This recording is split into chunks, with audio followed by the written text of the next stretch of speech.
দেশে বর্তমানে ১৯ কোটি গ্রাহক আছে 4টি মোবাইল অপারেটরের। ভয়েস কল, ইন্টারনেট সহ সব সেবা পেতে টাকা রিচার্জ করেন এসব গ্রাহক। তবে গ্রাহকের রিচার্জের একটি অংশ এখনো চলে যাচ্ছে পদ্মা সেতুর জন্য। 2016 সালের মার্চ থেকে শুরু হয় পদ্মা সেতুর জন্য সারচার্জ। সেতুটি 2022 সালের 25 জুন উদ্বোধন করা হয়। পদ্মা সেতু চালুর 3 বছর পার হলেও এখনও সারচার্জ দিচ্ছেন মোবাইল ও ফোনের গ্রাহকরা। প্রতি 100 টাকা রিচার্জে নেওয়া হয় 1 টাকা। 2016 সাল থেকে এখন পর্যন্ত সরকার সারচার্জ বাবদ প্রায় 2,500 কোটি টাকা রাজস্ব পেয়েছে। তবে এই সারচার্জ বন্ধ চান মোবাইল অপারেটররা।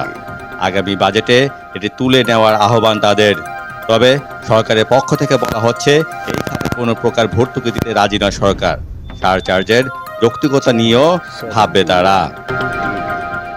রবির chief corporate and regulatory affairs officer Shahed Alam গণমাধ্যমকে বলেন, 1% যে সারচার্জ পদ্মা সেতুর জন্য কালেক্ট করা শুরু হয়েছিল সেটা এখনও চালু আছে। সূত্র জানিয়েছে 2016 সাল থেকে মোবাইল অপারেটরদের দেওয়া রাজস্বের পরিমাণ 2,53,000 কোটি টাকা, যার 1% প্রায় 2,500 কোটি টাকা। এর আগে যমুনা সেতু নির্মাণ তহবিলের জন্য বাস, ট্রেন ও সিনেমার টিকিটে সারচার্জ আরোপ করা হয়েছিল।